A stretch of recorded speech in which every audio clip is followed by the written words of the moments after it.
Hello again, everyone, and welcome back to the front line with Joe and Joe. Joe Pasillo, as always, joined by Joe Resinello. And once more, dear brothers and sisters, let us go into the breach on the Veritas Catholic Radio Network, 1350 on your AM dial, 103.9 on your FM dial, spreading the truth of the Catholic faith to the New York City metropolitan area. Two things. Make sure you download the app, the Veritas app, share it with your friends. You have access to all of our station's content. And wherever you see Joe and I on social media, Twitter, Facebook, YouTube, until they take us down, of course, please hit a button, like, subscribe, share, do all that fun stuff. There are times that Joe and I love all of our interviews, okay? But when it comes down to interviews we really like to have, today's one of them, right? We have, not only because of the topic, but because of the guests that we have on, we are welcoming to the program for the first time James Rosen, who is the chief White House correspondent at Newsmax. So most of you know who he is. And he has written a book on someone who Joe and I revere very, very much, Antonin Scalia. And the name of that book, available at Regnery Publishing and I'm sure other places, which James will tell us,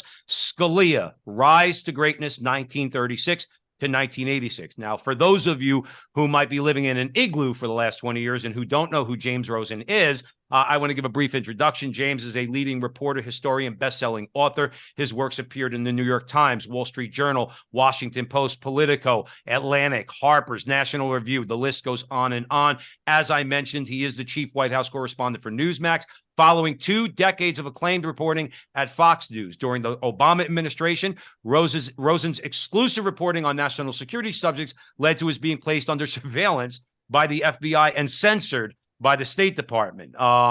He also has written numerous books: The Strong Man, John Mitchell and the Secrets of Watergate, Cheney, One-on-One, a collection of transcripts with former Vice President Dick Cheney, and A Torch Kept Lit, Great Lives of the 20th Century. James Rosen, welcome to the front line with Joe and Joe, our friend. Thank you, Joe and Joe, or as you would be known in Israel, the Josephine. Nice. I love it. Listen, we're not just borrowing that, James. We're stealing that. It's yours. It's yours. Thank you, brother. So with that, I'm going to hand it. This is going to be a great discussion. I do want to start with this, though, because I find it very interesting, okay? So we have your book, and for those of you who are going to watch this on social media, please go out. Here's the book. I find it interesting, and I love your comments, because you could already hear it, James. I'm sure maybe even you've heard it yourself, where, what is this? Some sort of, right-wing book about Antonin Scalia. I found it interesting that the first praise on the back of the book is Scalia, Rise to Greatness, ranks among the finest biographies of a Supreme Court justice or any judge that I have ever read. That was written by Nadine Strossen. And for those who don't know Nadine Strossen, she's a board member of the ACLU, leftist constitutional scholar, teaches law at NYU. I think that that's high praise indeed. Do you have any thoughts on that, James? Well, thank you again to both of you for having me and for spotlighting the book.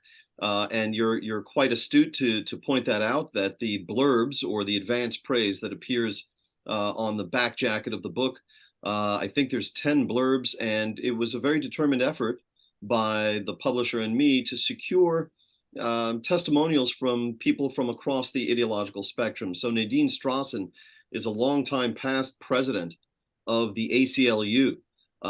That's someone who didn't agree philosophically or in terms of jurisprudence with Antonin Scalia, but the two of them were friends, and they debated together on stage frequently in different parts of the world. I have never met Nadine Strossen, so it's not like she did this for me because she's as a favor to a friend. We have blurbs from Glenn Kessler, who is a friend of mine, who is the fact checker at the Washington Post. There is a blurb from John Harris, who is one of the founders of Politico. There's also a blurb from Lee Lieberman Otis, who has special credentials in Scalia world. Lee Lieberman, as a student, was the person who recruited Antonin Scalia to serve as the first faculty advisor to the Federalist Society at its inception in 1982 on the campus of University of Chicago Law School. She then became a clerk for Scalia, both, and this puts her in a very rare category, the elite ring, if you will, of what Scalia used to call the clerkerati. She served as a clerk for Scalia both on the Court of Appeals and then on the U.S. Supreme Court as well. And she remains a senior executive at the Federalist Society. So yes, there is praise from many different quarters for this book, and I'm proud of that. And I'm grateful that you mentioned it. Yeah, because that was one thing that always impressed me about Scalia himself, was that he was a very even-keeled person. I never saw him as an ideologue or, you know, a political activist. And it's good to see that, because then other people obviously recognize that too. So I just wanted to throw that out there. Joe Resinello, where do you want to start? Well, James, it is our custom to say a little prayer, because I will be honest with you. My favorite woman of all time is Jewish, and it is the Blessed Mother.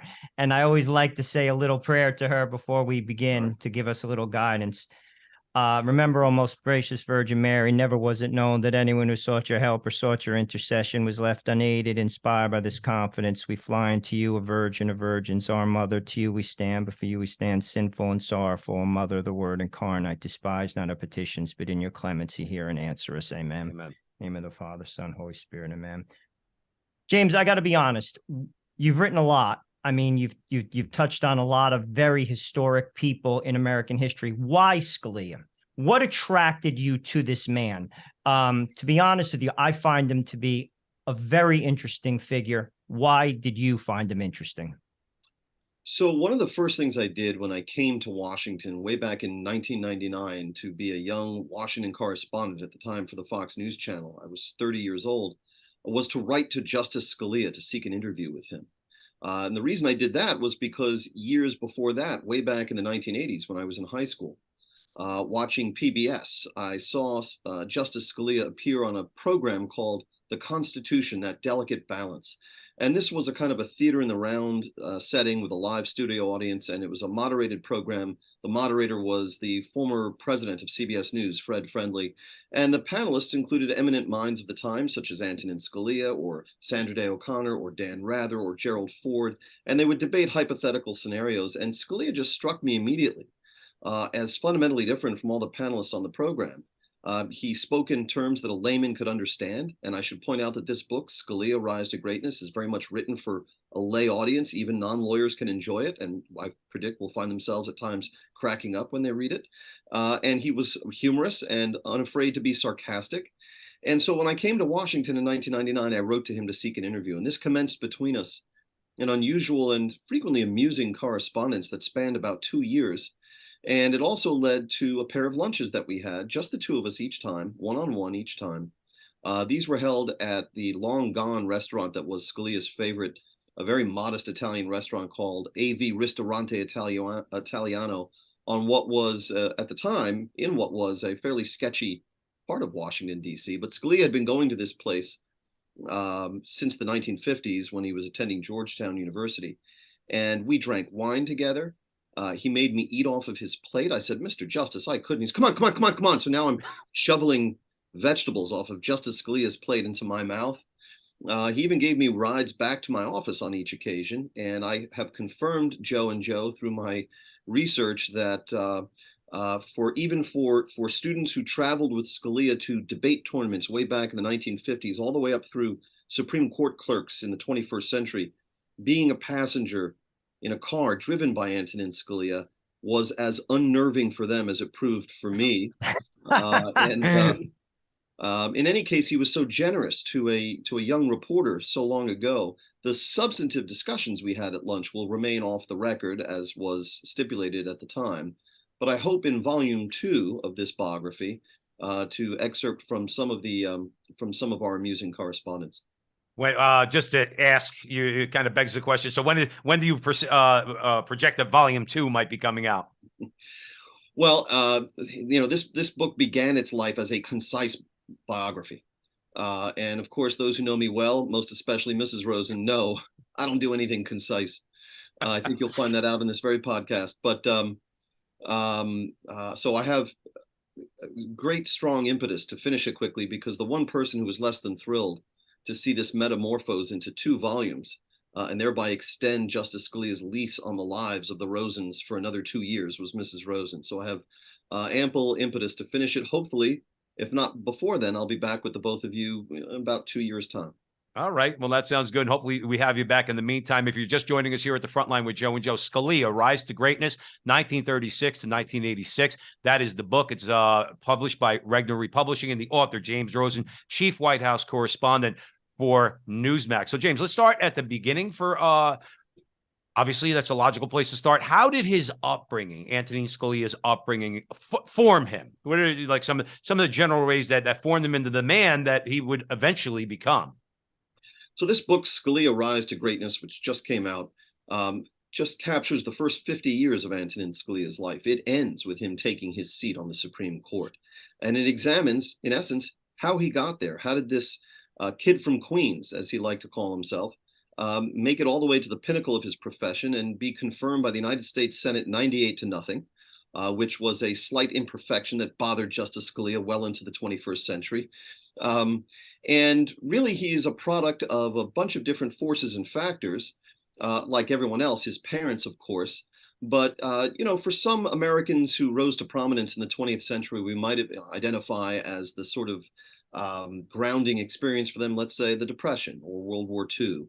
Or the Cold War or some such thing. But for Antonin Scalia, it really was the immigrant experience.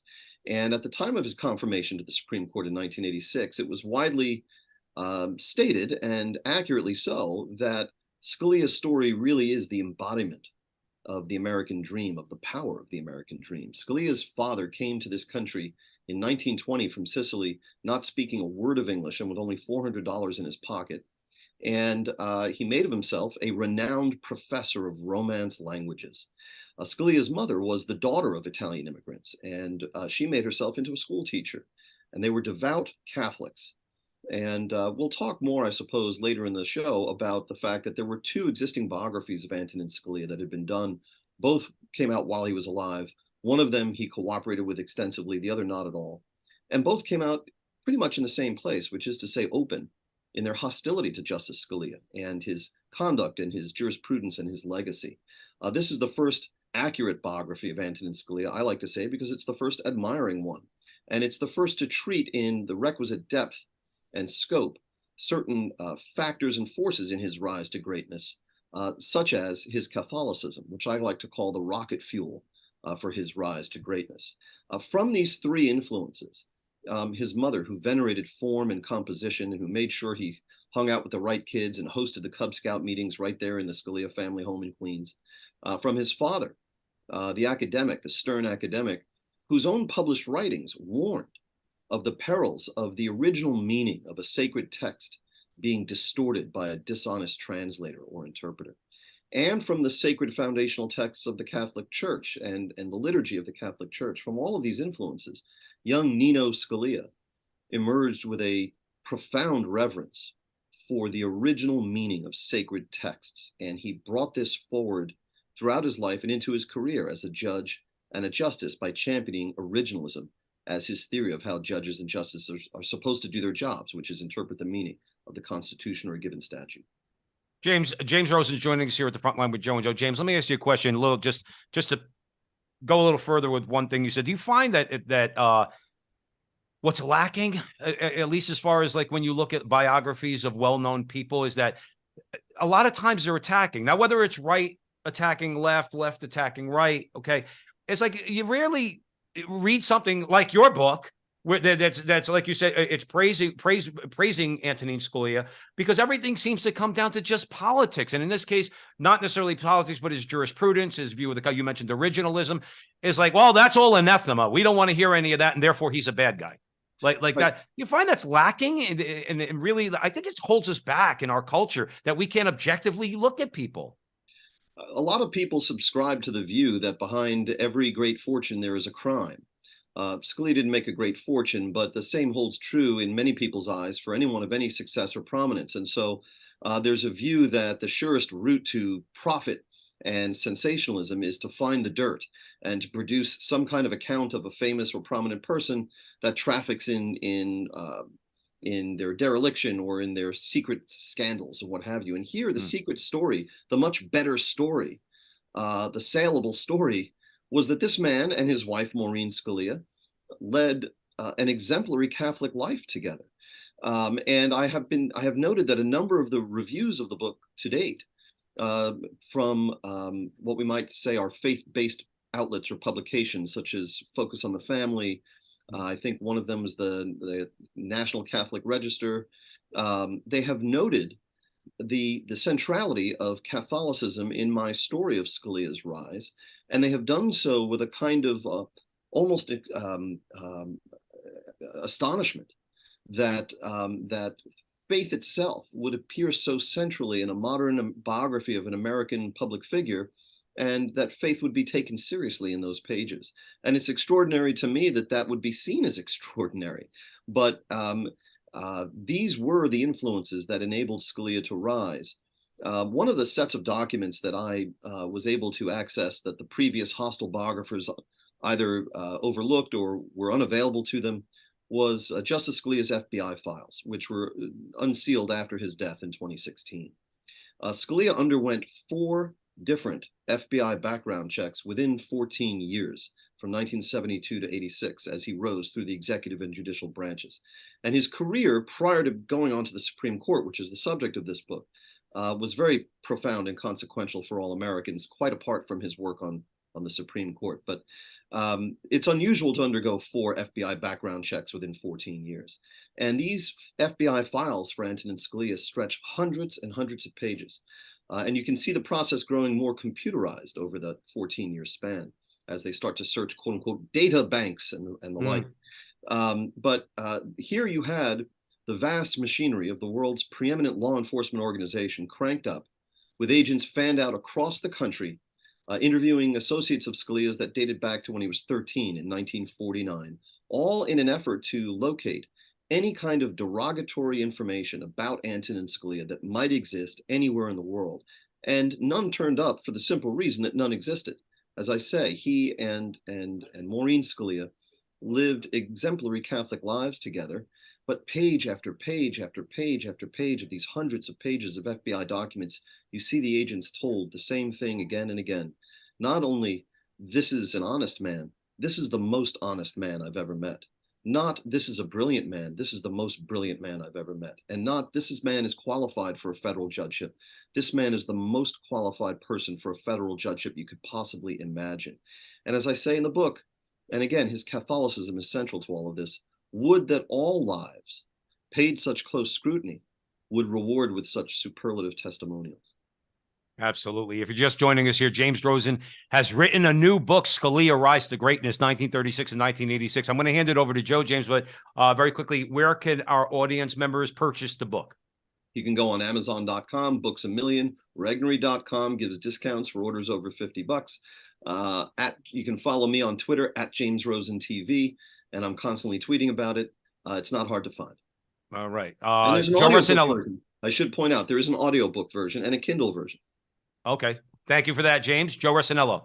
One of the many things that I find endearing about this man is what you said in the story when you went to dinner with him.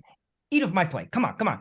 Like, he wasn't pretentious. Like, here's a guy who's the smartest guy in every room he goes into, arguably, and he's down to earth. And I think that has something to do with, you mentioned earlier, you're from Staten Island. I grew up in North Jersey. My father was a barber. Joe's father was a teamster. My grandparents came, didn't speak English.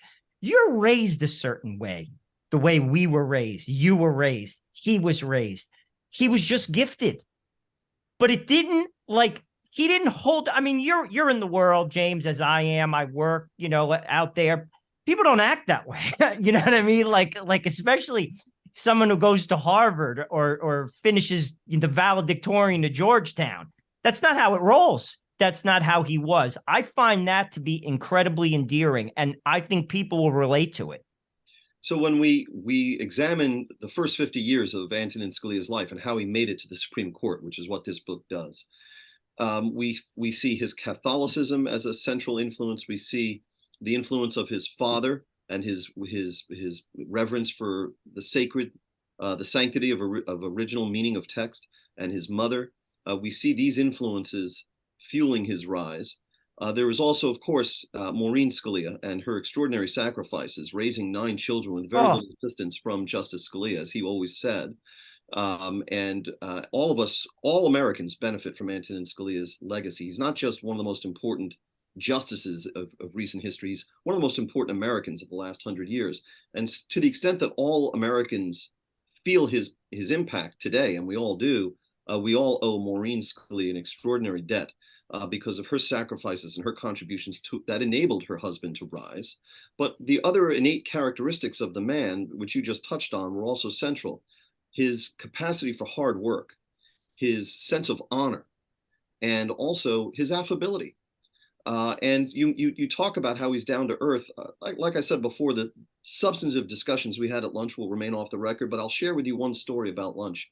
Because again, as I sat there as a 30-year-old novice in Washington, it dawned on me that due to just his sheer affability and how down to earth he was, making me eat off of his plate, that one could be forgiven for forgetting from time to time that you were in the presence of one of the great minds of our time.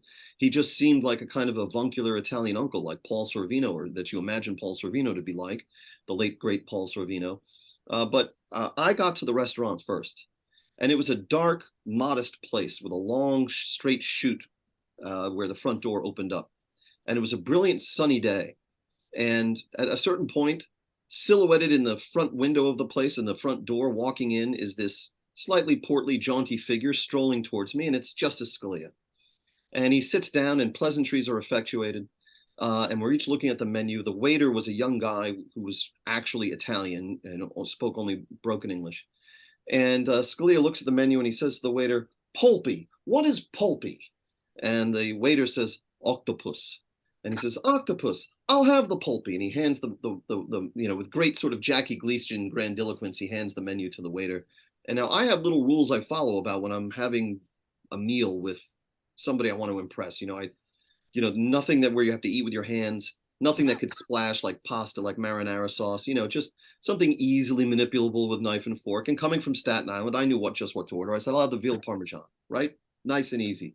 Or as we say on Staten Island, two guys having a catch. Right. So, and the guy's writing it down, and Scalia just interrupts, and he says, "No, give him the rabbit." And the waiter and I look at Justice Scalia, and in unison we say, "Rabbit." And he says, "Yeah, give him the rabbit. He's going to like the rabbit. Give him the rabbit."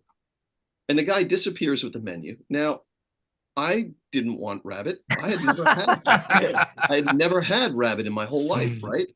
And now the thing comes, and I don't know how it's served. Is it like a fish with the head on? You see the eyes or something? And, I'm just sort of making my way through this, and I'm trying to keep eye contact with this, one of the great minds of our time. And I realized at a certain point that I had placed my fork directly into what looked like, in my mind's eye, in retrospect, looking back on this 25 years later, looked like it might have been like a little ball of like guacamole. It was green. And I don't know, is that the eye? I don't know how they serve rabbit, So it dawned on me instantaneously that I was just going to have to, in order to maintain that eye contact, just shove this green pile of undiscernible something or other into my mouth and just swallow it quickly and keep nodding. To this day, I don't know what it was. And, what do we have here when we take a step back? We have the country's foremost opponent of judicial activism overruling my lunch order. Right? It hasn't happened to me since, and I will also tell you that I haven't had rabbit since. Fair enough. Yeah, listen, I don't blame you. My rabbit was something my mother used to threaten us with if we didn't like the dinner that she was serving that night. She says, "Yeah, well, anyway, we won't go into that." James Rosen joining us to the Frontline with Joe and Joe. Please go out and buy his book, Scalia, Rise to Greatness. I'm loving this conversation. I'm so happy you mentioned the fat Italian uncle, because as through the course of the conversation over the last 20 minutes or so, that's all I kept thinking about was my big fat Italian uncle, just giving him a big hug. Every time I go Scalia, though, that's how I viewed him.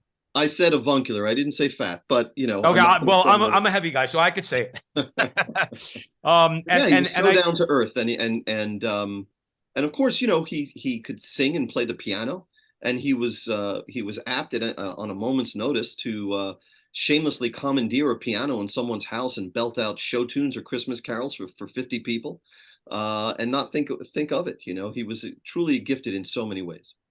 I know you're going to get into it in your next book, more from 86 to, moving forward to when he passed away.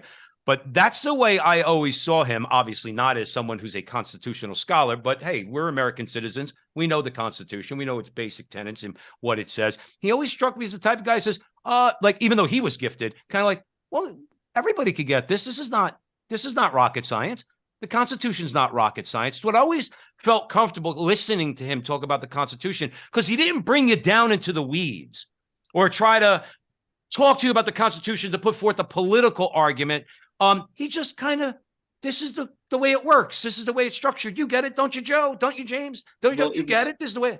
It was important to him that his judicial opinions, but all writings that that he put his name to, and we've got in this book his writings, previously unpublished examples of his writings from every phase of his career. But he was explicit on the point in telling the people who worked for him and people who worked with him that he wanted his opinions and all writing about the law to be understandable by people who were not lawyers.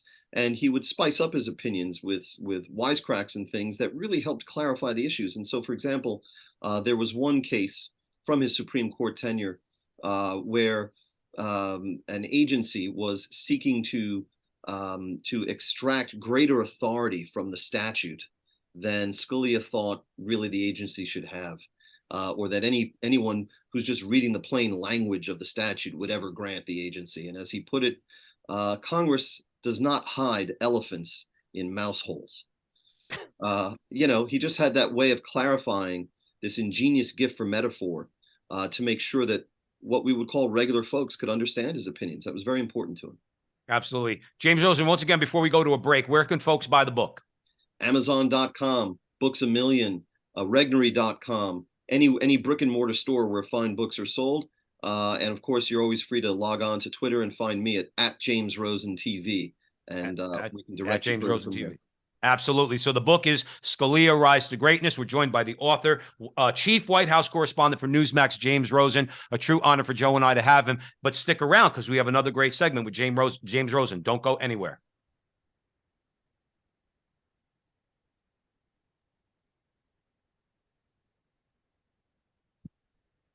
Welcome back, everyone, to the Frontline with Joe and Joe Pasillo and Joe Resinello. We are away in the breach with James Rosen. He's the author of Scalia, Rise to Greatness, 1936 to 1986. James is the chief White House correspondent for Newsmax. We ask you all to please go out and buy the book. You can follow James at James Rosen TV on Twitter, at James Rosen TV on Twitter. Joe Resinello. James, I want to circle back to something you said about the FBI background checks. Now, there were 4 of them, hundreds of pages of looking into his life. I can't even imagine it, to be completely honest with you. And you noted that he was clean, squeaky clean. How does this man, if he was going to be up for the same job now, fare? Here you have a man that has 9 children, which says that doesn't mean he's perfect, but he takes his faith seriously, and that's clearly a sacrifice. No matter what religion you are, whether you believe in God or not, you know, if a man and a woman are raising 9 kids, that's a sacrifice. You're not exactly doing what you want. Raising 1 is a sacrifice. There you go. Raising 9 is hard. I would say it's I feel I've got 2 sons, my wife and I, and we both feel very sacrificial. Listen, I have 5 and my house is nuts. And I'll just say that. And it stretches you. And so I could, I'm just throwing it out there. How does he fare? Because to be honest with you, nowadays, if you do something right, that's in my book, irrefutably right. Here's a person who's trying to he's faithful to his wife. He's raising 9 kids. You're a bad guy. You're a bad guy. How does he fare now? Well, it's impossible to say with certainty. It plunges us into the realm of the speculative, clearly labeled as such. One imagines that Antonin Scalia would be subject to the same meat grinder that is brought to all public figures in modern life, especially in the advent of social media. I'm frequently asked in these interviews I've been doing to promote the book, what would Scalia have thought about fill in the blank, January 6th, or the fight over Brett Kavanaugh, or any number of different public figures and events from today. And because of the particular philosophy that Scalia championed, which changed the law in this country, and that's what really gives us the impact for his legacy on all Americans today. The particular philosophy he advanced and championed and helped make standard in this country was called originalism. When Scalia came along as a judge, he was a judge on the Court of Appeals for the District of Columbia Circuit. That's one rung below the Supreme Court. It's often described as the second most powerful court in America because its work so frequently shapes the work of the Supreme Court, and its personnel so frequently become the justices of the Supreme Court. It was there, for example, that he met and became great friends with Ruth Bader Ginsburg. Robert Bork was on that court alongside Ginsburg and Scalia. So was Kenneth Starr and Larry Silberman, a real murderer's row of judicial talent. But the years that Scalia served on that court before he was elevated to the Supreme Court, we're talking 82 to 86, when Scalia came along as a federal judge, there prevailed in the law a liberal notion called the living Constitution. This is the idea that the meaning of the Constitution should expand like a living organism to take account of modern phenomena that the founders could never have envisioned, such as nuclear weapons or the internet or what have you. And in order to breathe this expanded meaning into the Constitution or any given statute that's been passed since then, liberal judges would look past the text of these documents and instead look at the legislative intent behind them. What was said in all those House and Senate floor debates, what was printed in all of those committee reports that were generated as a given measure snaked its way through the process. Scalia stood athwart all of that. His view was that when judges and justices are engaged in their central business, which is interpreting the meaning of the Constitution or a given statute, they should adhere to the original meaning of that document, the meaning it was widely understood to have at the time that it was enacted, and how best to discern the original meaning of a constitutional provision or a statute by looking at the text itself. And as I put it in the book, textualism is sort of the metal detector we use to find the original meaning of the Constitution or a statute. This was considered revolutionary stuff when Scalia came to the federal bench in 1982. To me, it always seemed rather commonsensical. Of course, you'd want to look at the text of the law to figure out its meaning. Of course, you'd want to look at the original meaning of the law and not graft onto that law your own latter-day meanings or your own latter-day policy preferences and so forth. Because if you do that, then in essence, my words, not Justice Scalia's, you're traveling back in time and you're robbing a whole generation of their democratic self-governance. Let's say that you're a fan of a law that President Biden signed last year conferring legal protection on same-sex marriages. How would you like it if 5 years from now, 10 years from now, 200 years from now, some unelected judge comes along and says, actually, I think the text of that law, the meaning of it should be expanded beyond its text to mean what I want it to mean. But by the time Scalia died, no less a figure than Supreme Court Justice Elena Kagan, an appointee of Barack Obama, had proclaimed, in essence, as a result of this revolution by Scalia, which changed the way that lawyers argue the law before judges and justices, changed the way that judges and justices write their opinions for the law, changed even the way that lawmakers craft laws. And again, this touches every American, obviously. Justice Kagan said, thanks to Justice Scalia, we are all originalists now. That's his true legacy. But when I'm asked what he would have thought of something that takes place today, 7 years after Justice Scalia passed from the scene, I'm leery of ascribing to him some views on public events or personalities that he never would have had the opportunity to conceive or to express. That would make me guilty of the very thing that he spent his career inveighing against, grafting new meanings onto an existing body or canon of work, if you will. Absolutely. James, let me ask you this. Let's talk about a little bit about Scalia in front of Congress. Now, you mentioned earlier his humor, which I do want you maybe you could give our audience an example or two of that. I will tell you something that I remember him saying in front of Congress, which again, having followed him for my adult life, let's say, and especially with the internet, now you could go back and watch videos of, an interview or something in front of Congress from 25 years ago. I remember that he had said he would, it's almost like you mentioned the avuncular uncle, right? But the older guy kind of schooling the kids a little bit. Kids, let me tell you how things work. He was telling a story about over in France. He was told by somebody in France, one of the political leaders said, "You people in America, you do things awfully slow." And long story short, he looked at the guy and says, "Yeah, that's by design. We're not Europeans. That's by design because we don't act on. We're not supposed to, under our Constitution, act with every political whim that comes by. We're supposed to be more deliberate trying to explain this." But I felt like he was explaining that to the Congress, to the members of the House that were questioning him. What do you give us, our audience, of maybe an interesting story of Scalia in front of the the rocket scientists in our Congress. So Scalia testified before the House and Senate many, many times back in the post-Watergate era during the days of Gerald R. Ford, when Scalia served as the Assistant Attorney General for the Office of Legal Counsel. And it was his job to go up and testify before the Judiciary Committees, the Intelligence Committees, and explain why a proposed law was a bad idea, or why documents subpoenaed by this or that committee could not be turned over, and so forth.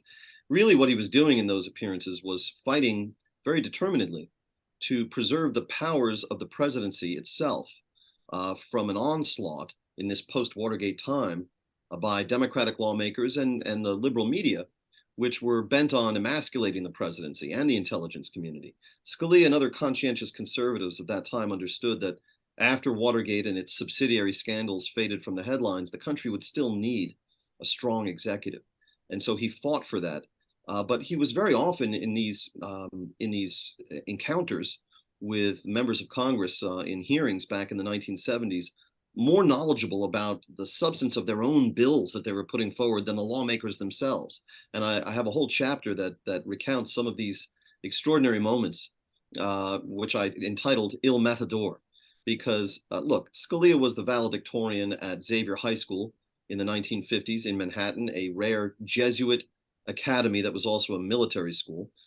He was then valedictorian at Georgetown University.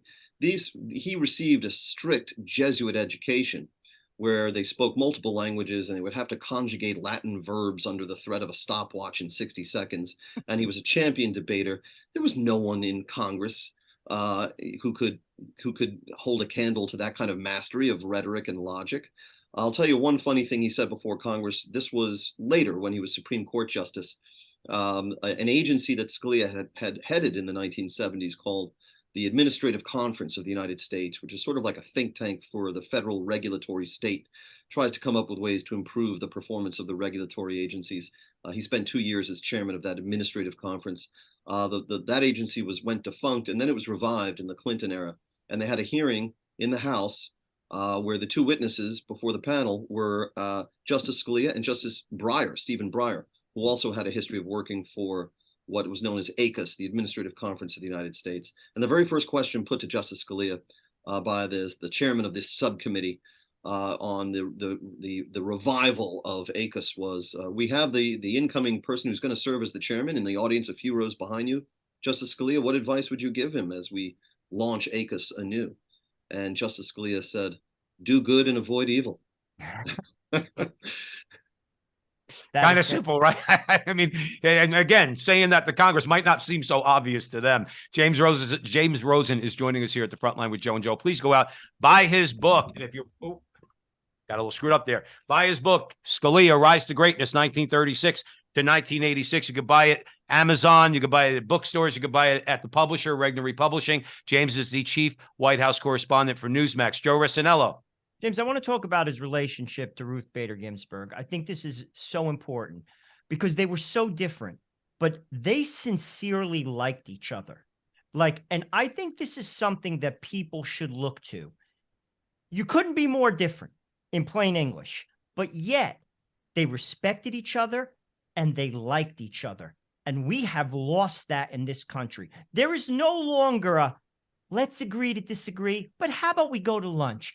I like you. You need help? I'll help you. You're a decent person. Okay, we don't agree. Fine. Nope. It's gone. But that was not the case with these two people.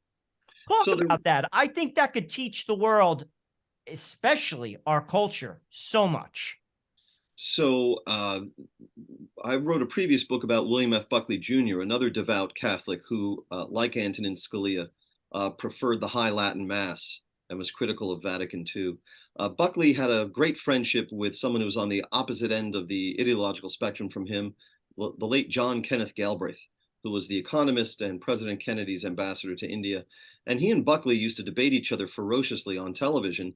And then they would go skiing every year in Gstaad, Switzerland together. They were best friends. For the modern age, we have Antonin Scalia and Ruth Bader Ginsburg. One of the revelations of this book, Scalia, Rise to Greatness, is that their great friendship didn't begin on the Supreme Court. It began when they served together, as I mentioned previously, on the Court of Appeals for the District of Columbia Circuit, one rung below the Supreme Court. From 82 to 86, they served together. Then Scalia gets elevated to the Supreme Court, and Ginsburg joins him there 7 years later. But they were, in jurisprudential terms, polar opposites. She had worked for I believe, the ACLU, and was every inch the committed, fiery, liberal jurist. And Antonin Scalia, of course, was a social conservative, devout Catholic, and jurisprudentially favored originalism and textualism rather than legislative intent in the living Constitution, which Ruth Bader Ginsburg favored. But they were the best of friends. And they didn't just like each other, they loved each other, and their spouses loved each other, and they rang in every New Year's together. And Scalia and Ginsburg went to the opera together, and they rode elephants in India together. Their relationship has been enshrined in stage plays, in operas. And Joe, I even saw a life coach recently online urging us all to go out and find the Ginsburg for our inner Scalia. Nice. But no previous biography had ever been able to trace the true origin of this friendship. And one of the sets of documents that I gained access to for this book, which had never been reviewed before by any biographer of Antonin Scalia or Ruth Bader Ginsburg, was her papers at the Library of Congress, 220 boxes of them. Ruth Bader Ginsburg's papers from her Supreme Court tenure remain closed. Just about all of Antonin Scalia's papers remain closed. They're up at the Harvard Law School Library. I did work with the archivists there to pry out some documents and some previously unpublished photographs, which are in the great photograph section for this book. But just to give you an example of how long it's going to be before Justice Scalia's papers open up, or the bulk of them, I asked the archivists at Harvard, could you please help me identify the date of my second and final lunch with Justice Scalia? I know it was in the fall term of 2001. And they politely replied to me that no, they couldn't help me because that segment of Justice Scalia's papers will not be open to researchers until 2032. But RBG's papers from her time on the Court of Appeals are open. So are the papers of Robert Bork and other judges from that panel at that time. And Joe, to see the handwritten notes, the letters, the correspondence, the memos, the draft opinions that were flying back and forth between the chambers of Ruth Bader Ginsburg and Antonin Scalia during that time when they served on the Court of Appeals together, 82 to 86, not only do you see two geniuses squaring off over the First Amendment and the other issues that were coming before them as judges, but it captures, in their own words, in real time, their affection for each other, their sparkling wit, and really the birth and the blossoming of this famous friendship. And it's never been published before. I call it the RBG Nino papers. And again, it's in their own words in real time.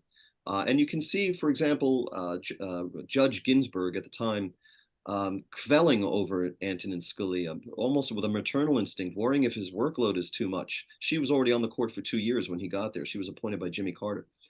She quells over him. She needles him. She provokes him. She challenges him. All at the same time, she might be writing to Robert Bork and saying, behind Scalia's back, in essence, here's what we have to do to address Nino's challenge.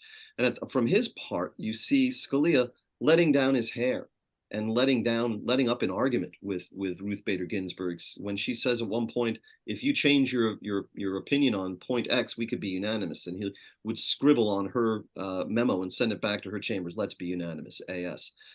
He would write things in such superlative praise of her that probably it was unknown to his brightest students and clerks, and maybe even to the Scalia children. Brilliant. I could think of no suggestions for revision, once again, outstanding, and so on. And at one point, he apologizes to her for being late with one of his opinions, quote, sloth that I am. So it's a very intimate portrait of this famous friendship, which you're right, Joe, is instructive for all of us, especially in our hyper-polarized culture today. Why can't Amen. we do that today? In all honesty, like what is missing? Like why? Like we see things, it is so bitter. And you even see it on the streets of New York. I work in the city. I mean, you walk, people are not pleasant. Well, James, you're the chief White House correspondent for Newsmax. You've been seeing this for your whole career. You've had to have seen this change from what you discuss. Obviously, you're talking about a deep friendship that two people have, but let's just take it just a little step further. How about just some basic civility? Yeah. I mean, you're in it. You're in the breach. Okay. Right. Every day for your profession, you had to have seen this over the last 20 years. It's to the point where it's almost hopeless. People are at each other's throats because nobody looks at each other as a human being. You're just a political position. To Joe's question, why don't we do this today? Why doesn't this happen today? My answer, in short, is social media.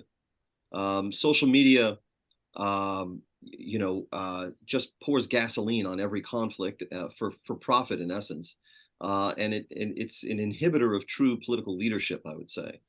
But you're also right to say, Joe, that I've experienced this every day in my own work for Newsmax and previously for Fox News.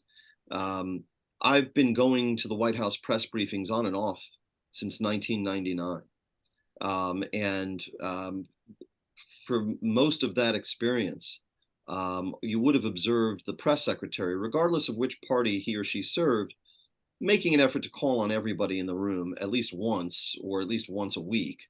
Everyone understood and understands that the first two rows have the largest audiences and listenerships and viewerships, so maybe they would get more time than reporters in the back rows. But now under Jen Psaki and now Karine Jean-Pierre, they simply won't call on me at all. Okay, and why is that? Is it because my questions are off the mark and they stray too long and they make no sense? No.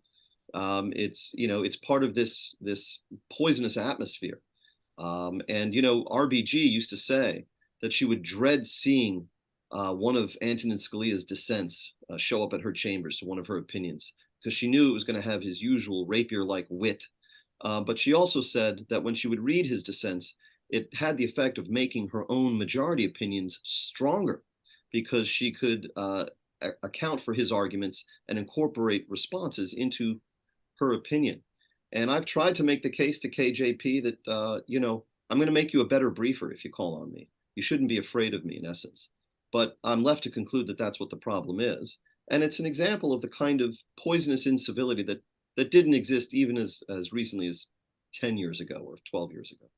Okay, when Joe and I were coming up, and back in the day, you mentioned William F. Buckley and Firing Line. One of the models for our show and one of the ways we try to conduct business here is along those same lines. I mean, we've watched William F. Buckley with Noam Chomsky or Norman Mailer or at the time Alan Dershowitz discussing the pornography case and all that. Yeah, that's kind of the model we want to be. If I'm not going to be afraid to have you on the show simply because we disagree. And it seems that that's the toxic atmosphere there is now, is I'm afraid of the question you might ask me. So ergo, I'm not going to call on you. Hopefully people like yourself being in the mix as you are will be, have a positive effect and hopefully changing that around. We have a little bit more time. Let's try to maybe get back to Scalia's personal life. The book is Scalia, 1936 and 1986, his rise to greatness. Joe Resinello, I'm going to leave it with you. We probably have about another 5 minutes or so. 3 greatest accomplishments of this man, in your view. What do you think? Again, the revolution he wrought, first as a federal judge and then as a justice for 29 terms on the Supreme Court, in orienting lawyers, lawmakers, and judges toward originalism and away from the idea that there's a living constitution and that the meaning of any constitutional provision or any statute is up for grabs for whatever the latest judge wants to expand that meaning to or contract it to. Scalia's idea that judges and justices should adhere to the original meaning of a given statute or constitutional provision, and that to find the original meaning, they should look principally at the text of the document itself. That was revolutionary. And as I say, the fact that no less a figure than Justice Kagan, a liberal on the court, would say that thanks to Scalia, we're all originalists now. Again, that touches every area of American life, because the rulings of these courts touch our constitutional rights, our criminal prosecutions, our civil cases, and so on. So we all live to some extent in a world reshaped by Antonin Scalia and his force of personality. I would say his family is certainly one of his top 3 accomplishments. And this gives me an opportunity to speak a little bit about Maureen Scalia. I've been very pleased that some reviewers, actually 2 different reviewers of this book, have said that where Antonin Scalia is the star of this book, Maureen Scalia is the hero. And in the previous works, one of which Maureen Scalia herself cooperated with, they really didn't touch on this in the kind of intimacy and depth that readers will experience in Scalia Rise to Greatness. By the time Scalia is 40 and he's working for the Ford administration in a very high position, testifying before Congress, as we discussed, he is now experiencing greater absences from home life as his workload increases. And at that point, anytime he wanted to travel overseas for an American Bar Association conference or what have you, he was required to submit his travel plans and requests to the National Security Council at the White House. And routinely, they granted their approval. But there's a rich record in the Ford Presidential Library of Scalia's correspondence along these lines with the National Security Council. And so just in the year 1976, we're looking at three trips to Europe for ABA conferences and other reasons, trips that could take him to Germany for 6 to 9 days, UK for 2 to 3 days, Italy for 3 days. And in the year 1976, the Scalias had 8 of the 9 children that they would ultimately have. And they ranged in age in 1976 from 1 year to 15 years of age. And as I say in the book, for Maureen Scalia, who is described by one of the Scalia children as smarter than their dad, who was even more conservative than Antonin Scalia, and who was every inch his intellectual equal. For Maureen Scalia, raising these 8 kids in 1976 with her husband gone for 6 to 9 days, these were the hardest days. And Scalia would say, I handled the Constitution and Maureen handled everything else. She raised these kids with not much assistance from me. And he would say, there's not a dullard in the bunch. And of course, they're very accomplished, each of them. And so his family, I would say, is probably another of his greatest accomplishments. For third, I mean, we've covered the personal and the professional. I think his reputation for maintaining close friendships across the ideological divide would be another great accomplishment. We were just talking about it with RBG, but he was also great friends with Elena Kagan and took her hunting, taught her how to hunt. In a certain respect, Scalia found it easier to get along with the liberals on the Supreme Court than with the conservatives, because the liberals, in his view, pretty much always behaved as they're expected to behave. Whereas he felt that some of the conservatives, so-called conservatives on the Supreme Court, were kind of putting their finger in the air and waiting to decide their cases based on what they thought the New York Times might say about them. That wasn't Scalia's way. I having said that, James Rosen, I can't wait for you to finish your next book so we could get into him on the Supreme Court, because this has been a great conversation, and we're so grateful that you came on to join us here at the Frontline with Joe and Joe. Can't wait for the next book. We'll get into more of maybe some of the decisions and maybe some of those antagonistic moments. James Rosen, one more time. Well, the book is Scalia, Rise to Greatness, 1936 to 1986. The author is James Rosen, who is also the chief White House correspondent over at Newsmax. James, where could folks buy the book, and where, again, once more, can they follow you on social media? You can follow me at James Rosen TV on Twitter. That's at James Rosen TV. You can buy this book in any brick and mortar bookstore where fine books are sold. Amazon.com, Books A Million, Regnery.com will give you a discount on orders of over $50. James Rosen, thank you again for coming on the show. You are welcome back on the Front Line with Joe and Joe anytime, our brother. This has been a great conversation. Thank you so much. For me as well. The Josephine. Thank you both. The Josephine. I told you we're stealing that. Thank you all out there for joining us at the Veritas Catholic Radio Network, 1350 on your AM dial, 103.9 on your FM dial, spreading the truth of the Catholic faith to the New York City metropolitan area. Download the app, share it with your friends. Follow Joe and I wherever you see us on social media, Twitter, Facebook, YouTube, like, subscribe, share, follow, do all that fun stuff. Help us out. And remember, until the next time, that our conversation is your conversation, and that conversation is going on everywhere. We'll talk to you.